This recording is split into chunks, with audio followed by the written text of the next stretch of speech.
Enough to join us today. Rob Portman, very good to see you, Senator. Hey, Neil. This Title 42 issue, I guess that will be debated at a hearing held until that hearing, till at least May 13th. This takes effect May 23rd if nothing changes, that is removing Title 42. But you're saying this goes way beyond whether that stays or goes, right? Yes, first, Title 42 is now in court. There's a Louisiana district court that has said the administration cannot end it now, but they haven't given a date as to when it could be ended. The administration said just a couple hours ago that they're going to go along with the court on this, so we don't know what the date is yet. But the bottom line is 42 is a public health order. In other words, it has to do with COVID. At some point, it's going to go away. We hope, COVID goes away. And so we need a solution that's much deeper than that. I mean, the problem is that although about half the people are being sent back under Title 42, the other half are being let into our country. And that's roughly 1 million people last year. It looks like this year we're on track to have about 2 million people who come to the border unlawfully, apply for asylum, are allowed to go in, spend somewhere between 6 and 8 years waiting for their court case, by that time embedded in the community. Very few are ever sent home. In fact, during the first 8 months of the Biden administration, the first 8 months, there were only 26,000 people sent back by expedited removal, and about 800,000 people had come in unlawfully. So that's the problem we've got to solve. We've become a magnet for people from all over the world because they know they can come to our border, claim asylum, and walk in. Do you get a sense, when you were in on this phone call with Homeland Security Secretary Marcus, of any of his private doubts about where things stand and his concern that were leaked out? Did he relay any of that this is now getting out of control, to your point? Well, listen, I'm not going to talk about what he said in that call, but I'll talk about what he said publicly, which is consistent with what he said in the call, which is he thinks the system is broken.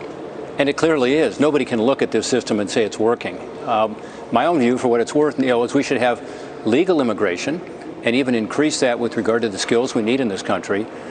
So open the front door a little more, but let's close the back door. It's not only about illegal immigration, it's about the drug issue, because as you know, the most dangerous of the drugs, particularly the synthetic opioid called fentanyl, is now coming in through our southern border. Dramatic increases in those numbers, along with the dramatic increases in immigration. And that's what's affecting every state, including mine, with record numbers of overdose deaths, and most of them are occurring because of fentanyl. So it's all related, and there's an obvious solution here, which is let's, on a bipartisan basis, fix this problem so our immigration system works the way it was intended. Senator, while I have you here, and I know you're a senator, but looking at the comments of Kevin McCarthy and that he might have misrepresented himself, or to say he lied about not recommending that Donald Trump should resign in the face of the January 6th attack on the Hill, when in fact an audio tape reveals that that was a concern of his and he was going to present that to the president. Do you think that this is much ado about nothing, that Kevin McCarthy should not be the Republican leader in the House, or if the Republicans take the House, the next speaker? Well, I think it's much ado about stuff that I have nothing to do with. In other words, the House Republicans are going to make that decision, and they will also, I think, judge Kevin McCarthy on everything he has done to try to achieve the House Republican majority, which I think he's on line to achieve. So I think that will be considered. Also, the emotion of the time. January 6th was a very difficult time for all of us up here. So look, that's a decision the House Republicans are going to make. I do think they're likely to get the majority. And if you look at the numbers today, it's partly because of this border issue, partly because of inflation.